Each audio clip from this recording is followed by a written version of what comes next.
स्वागत है आपका हिंदी कहानी घर चैनल पर। स्वाति की उम्र 35 थी। शादी को 12 साल हो चुके थे, लेकिन अब वो रिश्ते सिर्फ जिम्मेदारी लगते थे। पति नवीन को अब उसके चेहरे पर झलकती थकावट दिखाई नहीं देती थी। बच्चे स्कूल जाते, नौकरानी काम निपटाती और स्वाति पूरे घर में खामोश घूमती रहती। एक दिन उसकी पड़ोसन ने कहा, क्लासी कट्स में जाना, नया टेलर आया है, नाम है रौनक, बहुत अच्छा फिटिंग देता है। स्वाति ने सोचा, चलो बदलाव के लिए कुछ नया ट्राई किया जाए। दुकान पर रौनक मिला, 28 का नौजवान, लंबा, गोरा और मुस्कुराहट में कुछ ऐसा कि जैसे किसी भूली हुई चीज की याद दिला दे। मैडम, कैसे डिजाइन चाहिए? उसने पूछा। स्वाति थोड़ा झिझकी, कुछ हटकर, कुछ ऐसा जो मेरे अंदर की औरत को फिर से जिंदा कर दे। रौनक ने बिना पलके झपकाए कहा, तो फिर नाप मुझे खुद लेना होगा। बहुत ध्यान से। उसके हाथ जब स्वाति की कमर और पीठ पर टिके तो कुछ सालों से मरा हुआ एहसास जैसे धीरे धीरे सांस लेने लगा। रौनक की उंगलियों में कोई जल्दबाजी नहीं थी, लेकिन उसकी नजरों में कोई संकोच भी नहीं था। अगले कुछ दिनों में स्वाति रोज जाने लगी।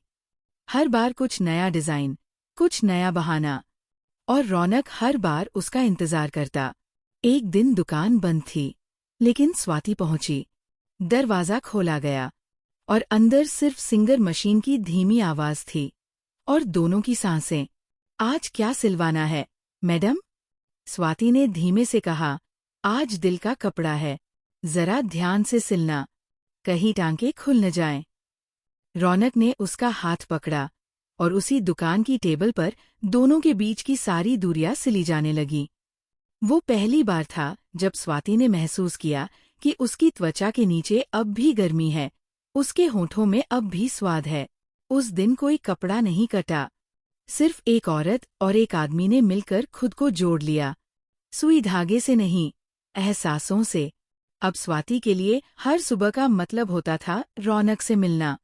बच्चे स्कूल जाते ही वो अपना सिंपल सूट पहनती, होठों पर हल्की लिपस्टिक लगाती और एक नया कपड़ा लेकर क्लासी कट्स पहुंच जाती। आज क्या सिलवाना है? रौनक मुस्कुराकर पूछता, लेकिन अब दोनों को जवाब पता होता था। दुकान के पीछे एक छोटा सा कमरा था, जहां कपड़े और मशीनें रखी थी। लेकिन अब वो उनकी मुलाकातों की असली जगह बन गया था।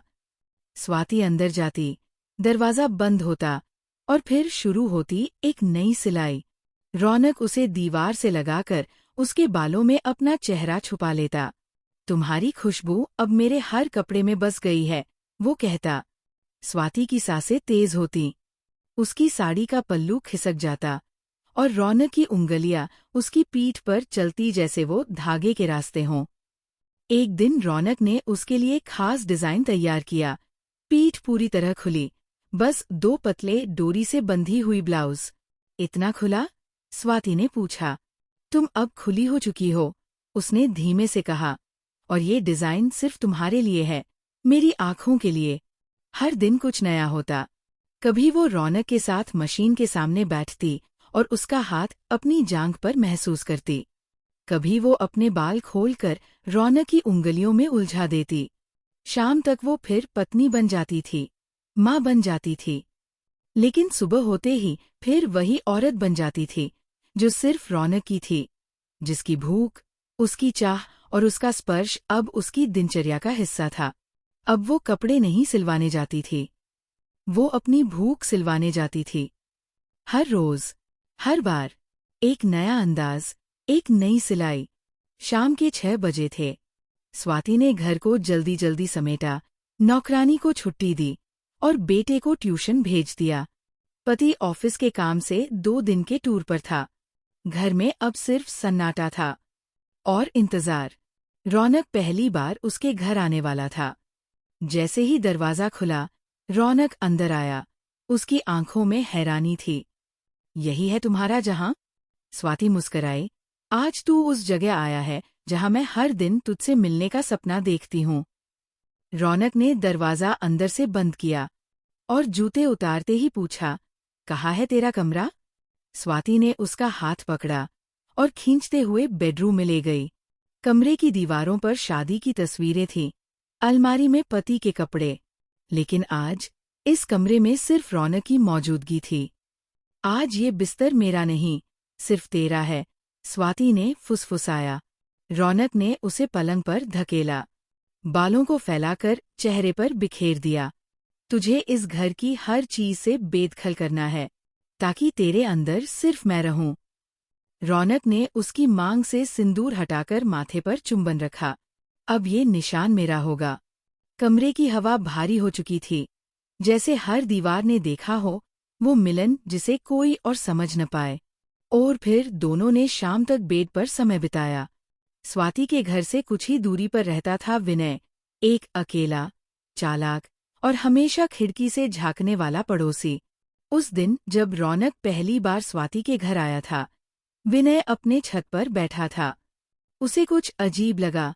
वो घर जो अक्सर शांत रहता था, वहां आज दरवाजा जल्दी जल्दी बंद हुआ था और पर्दे खींच दिए गए थे।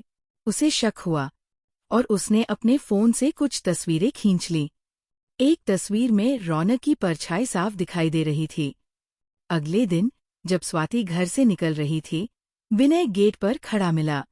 बहुत व्यस्त रहने लगी हो आजकल, स्वाति जी, उसने मुस्कराते हुए कहा। स्वाति को उसकी मुस्कराहट में जहर सा महसूस हुआ। काम बहुत बढ़ गया है, उसने सिर झुकाकर जवाब दिया। लेकिन विनय ने धीरे से उसकी ओर फोन दिखाया।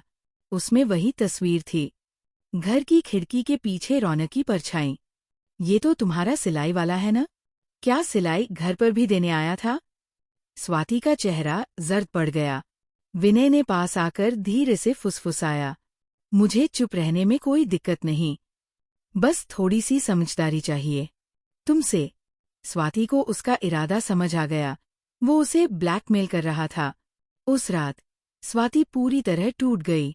रौनक को फोन करके बताया, लेकिन रौनक ने गुस्से में कहा, मैं उस कमीने को सबक सिखाऊंगा। स्वाति ने उसे रोका, नहीं, मैं खुद निपटूंगी। अब मुझे छुपना नहीं, लड़ना है। स्वाति अब डरने वाली नहीं थी। उसने ठान लिया, विनय को उसी की चाल में फंसाना है, लेकिन शांति से, शातिर अंदाज में। अगले दिन उसने खुद विनय को कॉल किया।